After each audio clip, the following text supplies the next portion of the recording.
Now, the goal is not to completely silence our inner critic. The goal is to develop a better relationship with that inner critic. I'll be going over a list of best practices on how to develop a better relationship with that inner critic. The first one is to ask yourself the question, why? Is your why big enough? Is the reason you're pursuing a goal big enough to help you challenge that inner critic? If your goal is to change Nigeria, are you doing it because your friends are doing it? Or are you doing it because there's a yearning in your heart that tells you that if you do not do it, then it's never going to be done? Are you doing it because you know and it pains you to see so much human capital just lay wasted, all because of the region of the world they are born into? Another way to work better with the inner critic is to take those criticisms as a challenge. When someone says that nothing good will ever come out of, say, Ibadan, when your inner critic says that, hey, look at where you come from, no one from where you come from has ever done anything significant, you can take that as a challenge to give it everything you got to make sure that you do reach that goal. Another very helpful way to deal with that inner critic is to seek second opinion, but from a support network. We all have some friends that if we do pitch an idea to them, they will be quick to bring it down.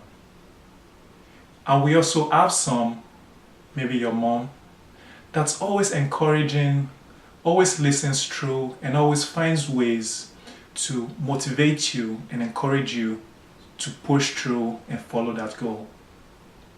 You need to build a network of those people so that when your inner critic starts discouraging you, you can seek their opinion, and hopefully that will build you up and keep you pushing forward.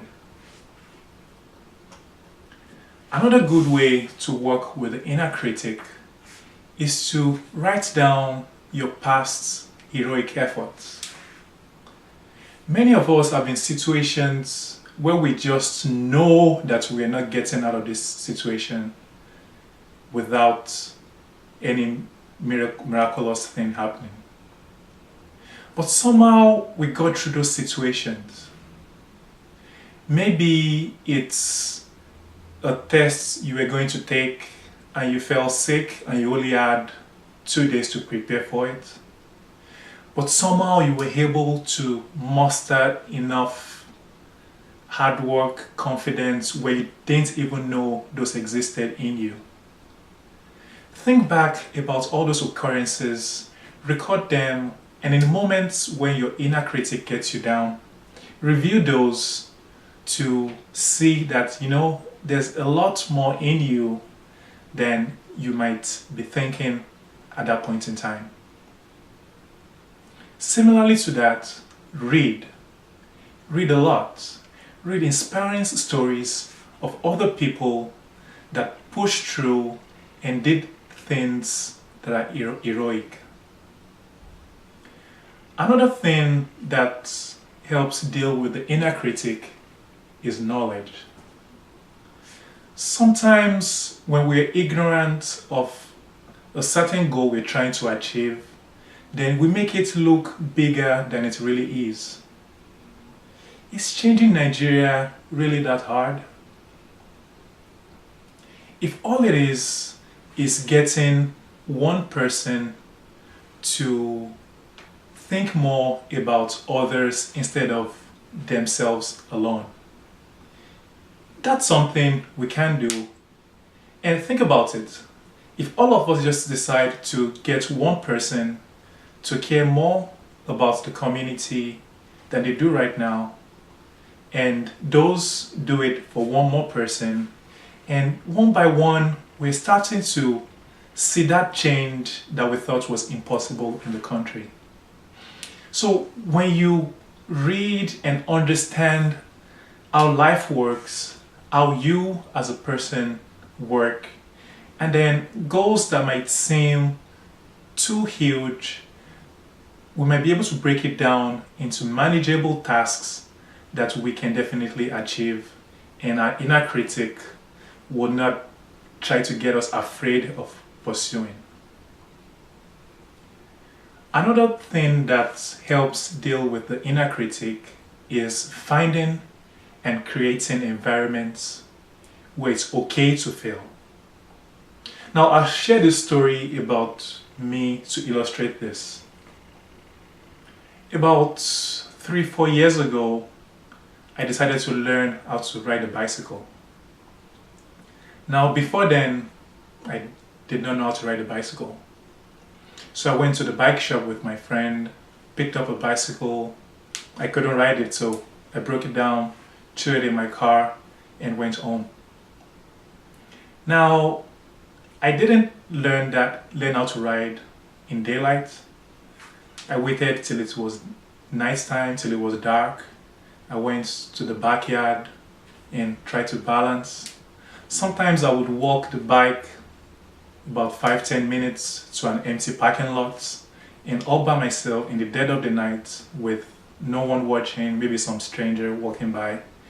And I did that for a while till I was able to start figuring it out, and actually I'm pretty good at it now. But I needed that environment where it was okay to fail. If I had done it in public and there's people watching, then I get self-conscious. My inner critic starts saying, hey, look, you're making a fool of yourself, and things like that. Similarly, after that, I learned how to swim around that time, and I went to a class with people that were also learning how to swim. Now, in that class, everyone was learning. So that allowed me to be able to feel normal, because none of us could swim and we were all learning. So that's an environment where it's okay to fail.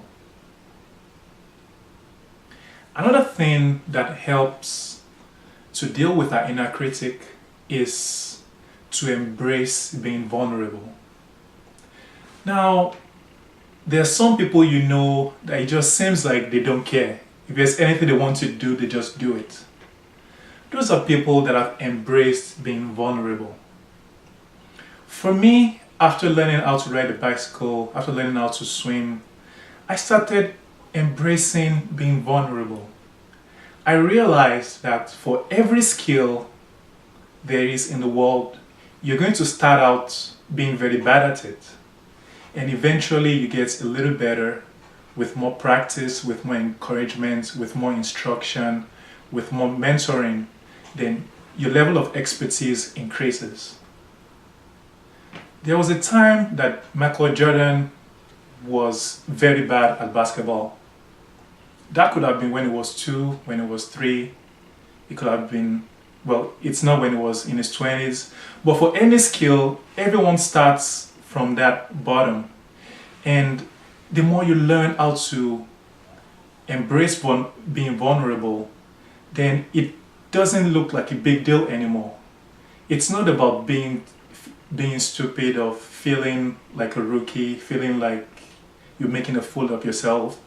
When you understand that that's the natural order of things, to start out being horrible and eventually getting better, that helps us deal with our inner critic and embrace that process of learning. Start from the bottom, rise till however you want to rise to, as long as you put in the effort and the time. Another way that we see that helps our inner critic is to plan ahead. Whatever goal that you set out to pursue, if it's worth doing, then there's some challenges that you will face. Some of them you can know ahead of time and you can start planning for them. So with Wakose, we know that we're going to need more hosts, we're going to need more trainers. We know we cannot do this by ourselves.